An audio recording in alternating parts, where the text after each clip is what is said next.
Hi, we're here today with Espen Eriksen and Andy Sheppard, two of my favorite artists. We have a lot to talk about their new music, but goes way back to Jazziz history with the very first CD compilation we created. Welcome, guys. Thank you. Hi. Hi. So, Andy, I'm going to start with you.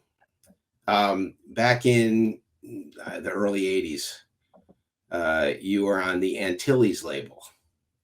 And they called me up and said, we have a very interesting artist we think you're going to like.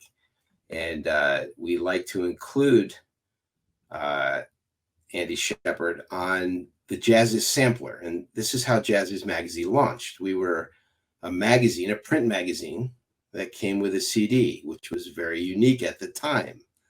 Yeah. And your album, there was a track on there. I remember the name, Twee. Okay. And it was featured on that, and it was our very first CD. And CDs were brand new at the time, and so we could argue that maybe you were part of the launch of Jazziz magazine back in the early '80s. So thank you for that. Wow. Yeah. You go.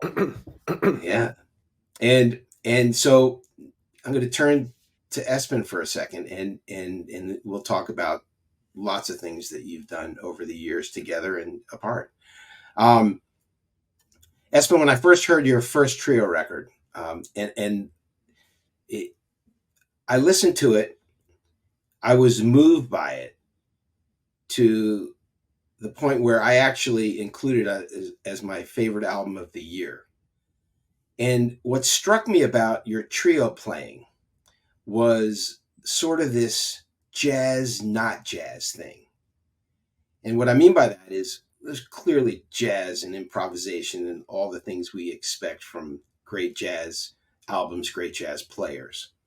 But there was this thing about your music that wasn't like anything else. It's not like it detracted from some of the great jazz trios like Bill Evans, but what it did, it kind of reminded me in the jazz world how Sting gives me that feeling in the pop world, in that he's clearly doing pop music, but there's that thing, that little extra thing that makes it his own as you make it your own.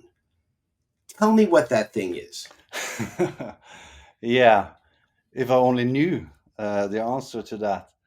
But thank you very much, I have to say, start with. But what I think is... He writes great tunes. Yeah, that's maybe one part. Definitely composition. Yeah, but also when I was younger, I was struggling with finding myself. Who am I? I played a little. Of course, I wanted to be a jazz musician, and I also played lots of other genres, and pop and rock and everything. But I knew that to be like playing the standard, the American songbook, wasn't for me, because I didn't feel it was my native tongue. So at a certain point, I just started to listen inside what I've had inside me, and to be honest about what kind of things I wanted to include in my music and what things I didn't want to include in my music. Because when growing up, I was copying, and in jazz you're supposed to do this, but you're not supposed to do this. This is not allowed. But then I just found out, okay, I can pick from my background and basically try to be honest, and also a bit like vulnerable, I think, because not hiding behind mannerisms or style idioms, but just like really try to do what only I can do, because it's only coming from me when I'm personal. Be yourself. Be Tell yourself. your story. Tell a story. Your story. Tell Yeah. your story. Yeah. Right. And I can say, Andy, you are an expert at telling stories with your instrument. And the beautiful part about that is years ago when I was taking guitar lessons, and it's sad, but I never got good. But my guitar teacher used to tell me all the time, if you're going to play a solo, tell a story. It has to have an intro, a beginning, a middle, and an end. And it really resonated with me. And I actually look for that in music. In other words, we know who all the great players are out there. And technically, they can be just as magnificent as a player can get, woodshedding and basically every technique. But unless they're telling a story, it kind of gets lost. Yeah. And you seem to find that. Tell me how you found that. I've been following you since that track Twee on the Antilles label back in like the early 80s through your work with Carla. How do you find that place, whether it's in the trio or on your solo projects, where you come into the composition, you have a beginning, an intro, and an end, and you tell a story? Is that something that is a preconceived thing? Is it something that happens as you go? Yeah, it's I've always found that playing music is playing the saxophone, but playing any instrument is about singing. Because the note, if it means anything, it doesn't start on the instrument; it starts inside you, and it's got to come from inside you through the instrument into the heart of the listener. So it's very simple. You just sing through your instrument. Um, that sounds simple, but it's probably the hardest thing to do. So I never kind of studied. I'm still building up to my first lesson, to be honest. I've never went to any school. I'm completely self-taught, and I think I learned by osmosis from playing with musicians way better than myself. And if you get on stage with players who are more advanced, after the gig, you've grown musically. It kind of rubs off on you. So I guess it's intuitive. I never spent any time at all transcribing solos. I don't understand the point in that at all. I'm always reading this. People say you got to do this. You got to be yourself. That isn't to say that you can shy away from the hard work. It is hard work to do. You have to practice. I have to practice all the time. Still practicing. I still feel I'm way in the kind of foothills of this thing. There's always something new to learn. But essentially, if you play yourself, sing through your horn, you're going to be telling your story. All the experiences you had comes out, and I guess that's what you're referring to. The other thing is that talking about Carla, that I was once, when I started that record, actually, was produced by Steve Swallow. Okay, it was Island Records, but it was a subsidiary Antilles, and Swallow played Carla that record, and because of that, she heard that record and she called me to offer me a gig. This is in 1989, right? And she called me. It's a beautiful story, that in itself, but that's not what I was going to tell you. But anyway, she called me and said, "Do you want to come and join?" And I said, "Of course." What a fantastic thing. And then, she said, "I'm hiring you because you don't sound like John Coltrane." Right.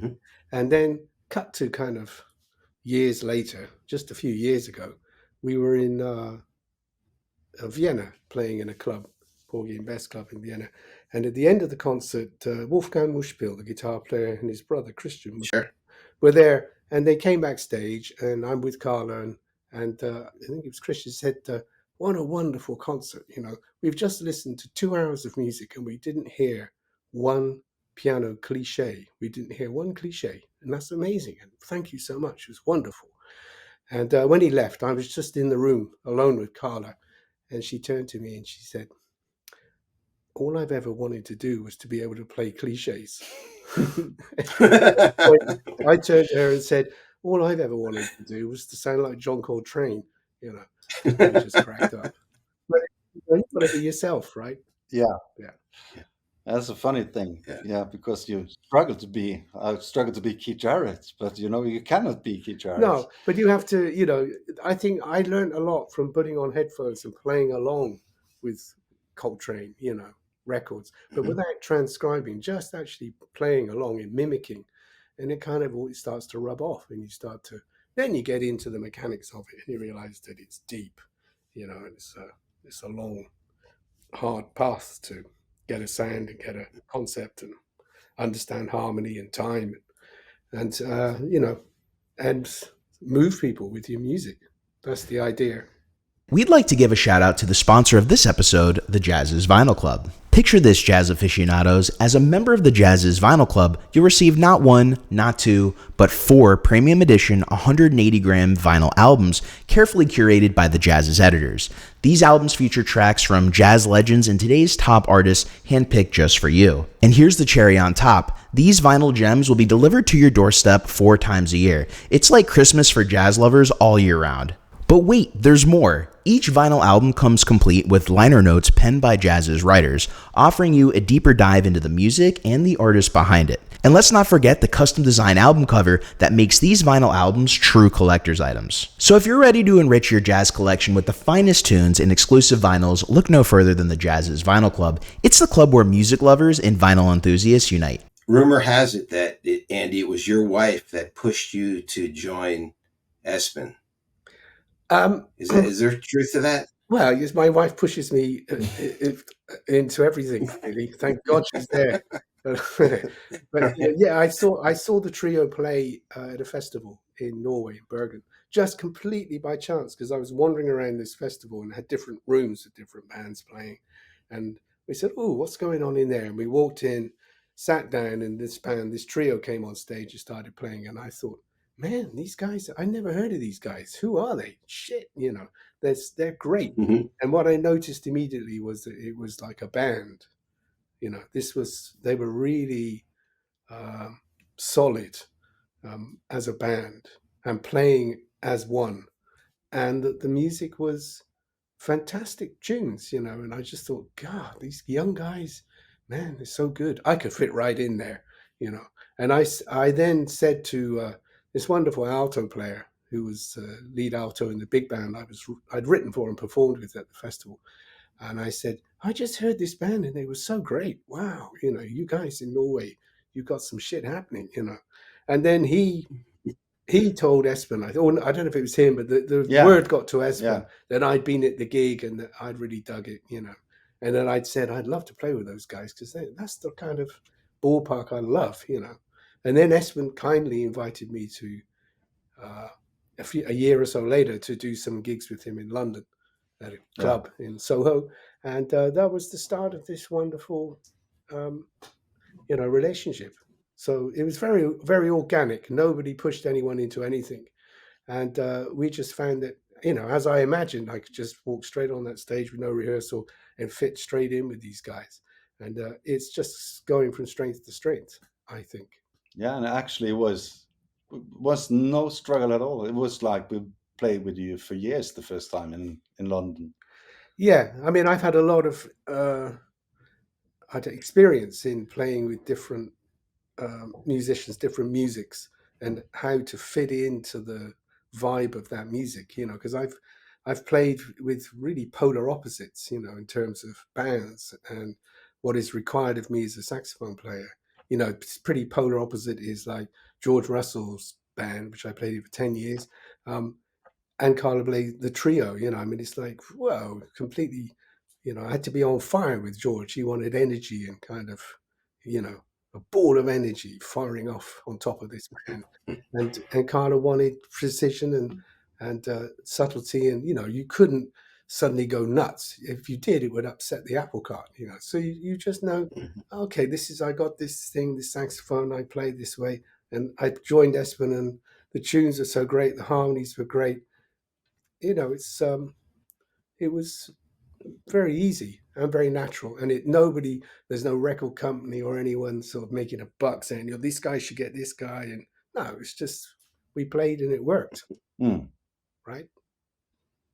Yeah, and it seems like sometimes when a couple goes out to dinner and they invite a friend, they're kind of like they're an add-on, right? So there's not two couples there. There's a couple and then adding on someone else.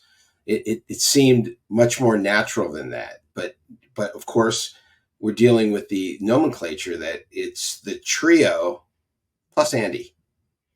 And does that become confusing? Because people do the math simply and they say, wait, there's 4 guys here. It's the trio, but there's 4 guys. So how does that play into, are there things that the trio does without Andy and things that they do with Andy? And are there times where Andy might not fit on this song because it doesn't really need a 4th player, or does that never happen? Well, I guess when we first started working with Andy back in 2016, I think it was, then we decided,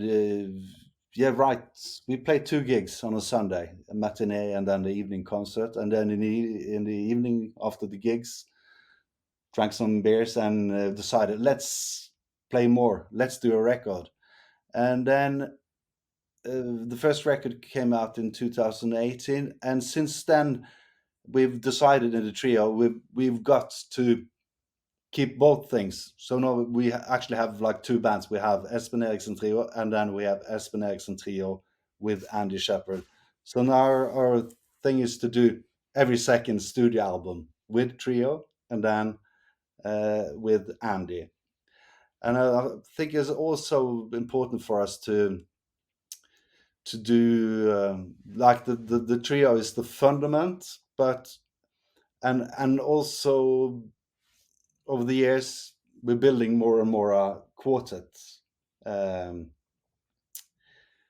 unity or identity as well. Of course, there's, as a trio is in both, there's similarities, but there's also a bit differences in how we play with or without Andy. But I don't know how to describe it, and it's not that different. But usually I just I start, okay, the next record is going to be a quartet record, okay, and sit down, write a lot of tunes, and then I have that in mind. And then the next record, only for trio, I do have that in mind. But usually they're not that different. Oh, I think they're different. I mean, I think it's a different energy going on between the trio, which is such a beautiful, complete, the piano, piano, drums, double bass in jazz is like classic. What can you say? It's all there. Mm-hmm. But as soon as you bring in another player, whoa, it can really make things, can go either way, I guess. With this trio, I mean, it's so much in music comes from the drum, and it's not just the drum, but Andres is fantastic drummer, and he has this with me in the band, and I kind of can, every now and again I just go off on one a bit, and start getting stuck in a little bit, and he's such an incredibly dynamic player that the way that the band live and on this record, kind of starts to take off is because he starts to rise up.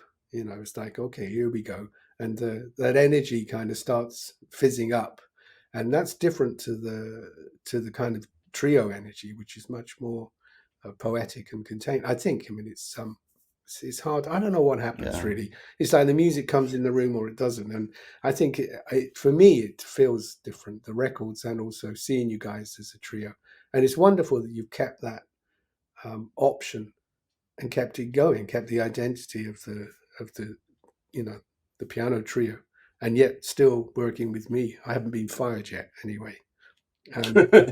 Well, Not yet. Oh yeah, Not yet. not yet, but it's interesting. I've thought about this a lot. The mathematics. When it's a solo performance, you're out there naked by yourself. The duo performance, it's listening and having a conversation. But trio, now you're having a 3-way conversation. Of course, then you add quartet, the 4th player, and now the conversation, if not controlled, can get a little noisy, except if everyone's listening and having a nice conversation, then the music is extremely magical. And I think that sort of combination and the solution that you've come up with the Espen Eriksen trio with Andy Sheppard is what makes it so unique as a listener, is because I hear the conversation, and I think it's so beautiful when that conversation happens. And I think of you when Andy's playing as a quartet. When I listen to the trio without Andy, I think of you as a trio. But that may be just my mathematical mind where I'm listening to a conversation between either 3 or 4 people. I don't know if that makes sense, but that's how that's how I listen. Well, I don't know. It's different to see it from outside when you're inside. But for me, it was also good to have someone else on a melodic instrument play my songs, and I heard them differently. And also, the saxophone player, if I have to be honest, it's a better melodic instrument than a piano. Actually, it is. It's has more. But a piano is like you play the notes, you can choose the speed with which you hit, but with the saxophone you can form the tone and you could go up and down. And for me it was just like, oh, have I written these tunes? Because when he played it, they also got a new life. And for me as well, used to, like, when I write the songs I also tend to like do arrangements with my hands, the and having the melody inside the, like, the score. And Mhm. that was also a nice challenge to, okay, I'm not going to play the melody now, so I'm free to do something else when Andy is playing. Sometimes I can double him, but sometimes I just need to do something different. And what am I going to do? And that also opens up new possibilities. Mm. Yeah. There's all the other thing too I find really fascinating is in the live setting, the trio, the classic trio, tends to be somewhat stationary. You're behind a piano, drummer's behind a kit, bass player behind a stand up, but Andy, he's got mobility. Yeah. Just on a good day. Okay. Yeah. I think a lot of it is down to Espen's writing, because he writes these fantastic melodies, and all I have to do is bring them to life, you know. And in we we kind of rehearsed a little before, but the music grows on the, like all music, it grows on in the reality on stage, right? And Mm-hmm. it's wonderful to get the music. You play a few gigs, and then suddenly you figure out, okay, I think this tune, or even in rehearsal, you say the melody's great. I'm not going to change the music ever, you know. But other than maybe the register of certain parts of the tune, say, actually, this will sound much better, you know, an octave higher, and then this will sound better, and you know what I mean? That kind of adjustment, Yes, yeah. just to make it fit better on the horn, I guess. But then you got to have a band that has this, which everyone in this band has, is that, you know, ears that are open and listening, and there's a chemistry going on. It's very subtle, but it's there just as much as it is with. For me, it's exactly the same as playing completely free or something. Although actually, I played a lot of free music and often found that musicians didn't really listen to each other; they were just kind of doing their thing, you know, which is kind of weird, because for me, it was always the point of playing free was to have your ears way wide open, so you could. But if you listen too much and play softly, then you just get trodden on, you know. If that's kind of very broadly speaking, but the sense of dynamic in this band, and I guess that comes from you guys being a trio for so long, and taking care of the sound, you know, because you're Norwegians, and you do kind of have a acute sensitivity to it sound checks, you know, to getting the sound right, to making this universe, this sound, and taking care to do that, rather than, you know, I'm more of an old school kind of just turn up and, oh, whatever, let's play, you know, just turn the reverb off because it sucks or something, you know. But I know with this band, That's not the case. You have to try and get it sounding right, so you're in the right ballpark, and then play with this sense of communication and dynamic. And that's what people say to me after gigs. Just the other day we were playing in Stockholm, and the saxophone player, young guy. I mean, I'm sorry, I can't remember his name, but I'm sure he's a fantastic player because he made a record with Palle Danielson, so he must be good. He just said to me, "Oh, what a great gig!" And the most wonderful thing that I did more than anything else was the whole band sense of dynamics. Within a bar, you can go from PPP to FFF. You know what I mean? As one kind of thing. And you can't really rehearse that. It just happens, right? Sure. Yeah, and I also we've been since the start very with the trio as well, very focused on sound and how the instrument sounds and how they're mic'd up. We would like to have close miking. If you close mic it, you can play very subtle, and then you can bring it out in a PA system with a little reverb. It can be like larger than life instead of like hitting hard and get those sounds. Same with the drums and everything. So because basically it's sound we're doing, so we like to create soundscapes. Mhm. So that's one of it's not so often what you play, it's also about how you play it and in relation to the Yeah, other. And it is. But also, sometimes with Espen, this is fantastic that we play in a little club somewhere and it's just an upright piano. And Mhm. it's always like you're not precious about the piano. It's like, well, it's the gig and this is what I got to play. You're not saying, I can't work like this, I need a Steinway grand or I'm out of here, kind of thing. It's just, oh, we'll get on with it. And often, of course, those little club dates are the best gigs ever, when you're packed into a little room suddenly it's like fantastic gig. Of course the money's terrible, but the music's great, so that's what we do it for. But So you make it happen on an inferior instrument, you know what I mean, which yeah, sure. I find really Yeah. refreshing, because there's a lot of players who haven't got that attitude, and it gets in the way of the music sometimes. But in the ideal world, everyone should have you should have a Steinway grand piano, of yeah, course, yeah. or a Fiat Solar. Usually we have like those grand It, pianos. So Yeah, so when occasionally a seldom club gig is on a upright piano, I also think that could be fun, because then you maybe have to play different, more rhythmically, or mhm. just adapt, and that can also be a nice thing. Okay, let's we always try to make the gig and the music fitting to the room, because if we play in a church, like a big we played a festival at a big church, then you cannot. There's certain things you cannot do because you want to Sure. do but it will just ruin the sound, and there's no point in doing that, in insisting. So then you have to yeah, adapt yeah, yeah. to it. Uh, then it's more. Then you can be more focused on sound and subtle. But then if you're in a club, you could be more like cooking. There you can blow it Yeah. out. So See, and he puts up with me because I play loud, so he tells me. I sorry, So, going deaf. yeah. And it's because Just the you, microphone, Andy. He's so loud. well, no, I as mean, but it's can well, sometimes Espen, you got a formal apology there, so you have to let it go now. no, but there is the saxophone does have this incredible dynamic range. Yeah. Well, it's a wonderful Yeah. instrument.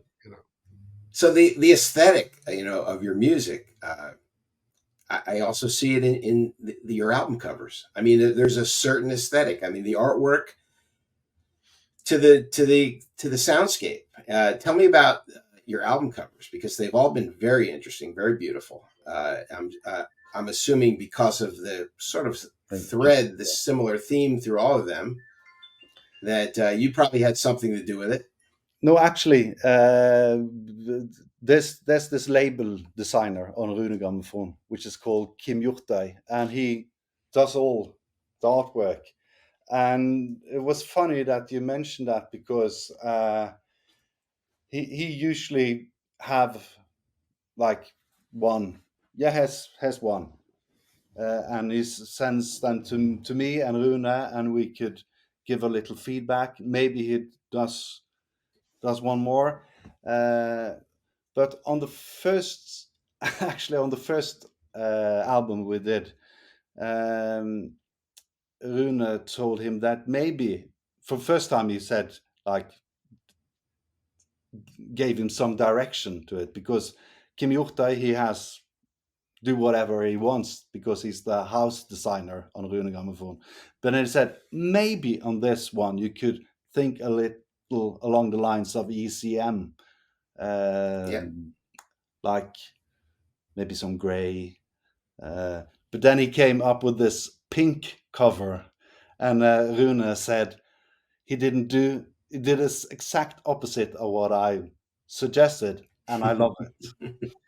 So since then we just trust him. He's yeah, we're very happy to have Kim Hjortøy on board on the Yeah. label. So if you don't have any direct influence on the album covers, except for that one you just mentioned, your album titles are also very interesting. As the new one, As Good as It Gets, it leaves the fan, the listener, hanging, because I'm maybe not sure what is Espen getting at. How do you come up with those titles? I like any song title. Yeah, like also Perfectly Unhappy, which I'm very happy with, because I like things to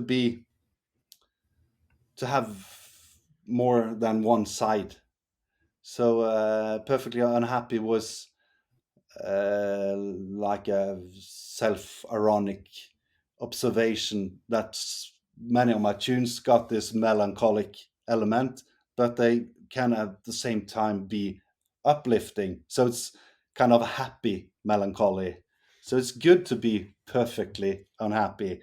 And then I like also on this one, As Good as It Gets, it has this, yeah, this is the real shit. It doesn't get any better than this. But it also can mean that, yeah, but that was as good as it got in that situation. Sorry, guys. We did our This best. is all there That's is. all we got. So I like it to be so people can, yeah, put their own stories into it. I don't know. That makes sense. Unfortunately, I have editors, so I come up with like magazine cover headlines, and the editors will often nix my headline, and I'll say, "What's wrong with that?" They say, "What does it mean?" I'm like, "It means whatever someone reading it thinks it means." And they're like, "Well, that's not what we do on a magazine cover." I'm like, "Why not?" Yeah. And so you have this luxury of, and sometimes I win, sometimes I don't. I let the editors, do their thing. But the other thing I wanted to bring up is that, when you listen to the trio, when you listen to Andy, this people don't really, at least here in North America, don't really know your label. I love it. I think they've done a phenomenal job. But when they hear your music, I think a lot of people say, "Oh, that must be on ECM," because it has that certain quality. Of course, Andy, I know you've been on ECM. I am on ECM. But you're still on ECM. And tell me about the label a little bit. I think people would be interested in hearing, because it's not on the top 10 list of people if you ask them to list 10 jazz labels. No, I don't know when Rune started the label, but he used to work in a record company in Norway, and then he was the label director for ECM in Norway. So he was managing the ECM distribution in Norway. And then he started his own label, and the first records he did was free improv, hardcore stuff. And then during the years, he's been releasing pop. He's been releasing really hardcore metal, classical composers, just all kinds of music. So he's I like it because he's I only release music I love, which I want to present to the people, and he's so anti what you think the business is about. He's just like, and he's very down to earth. Uh, and yeah, this record is really good, Espen. I hope it will go well, but uh, you never know. Whereas some other label people can be like, yeah, this is going to be really good. And then if it doesn't sell, you're fired. But he's Right. not like that at all. And he's not making promises. He's, yeah, this is good. And he's also dead honest. That's what I like with him. If Well, in the start, your I music, sent him some music and he said, no, I like that better. And he's just like, no bullshit kind of type. yeah, yeah. Well, I think that's a good fit because you use a word that I would also use to describe your music. It's very honest, and if it is indeed as good as it gets, I think it is as good as it gets. And people might argue this is better, that's not as good, but as good as it gets is a beautiful record. I congratulate both of you for just another wonderful project, and I look forward to many more in the future. Your music. In fact, I let the cat out of the bag. I picked this album as my top of the year. It's just a beautiful record, well done, and I just love what you do, and I can't wait to hear more. Wow. Thank you. Obrigado. Wow.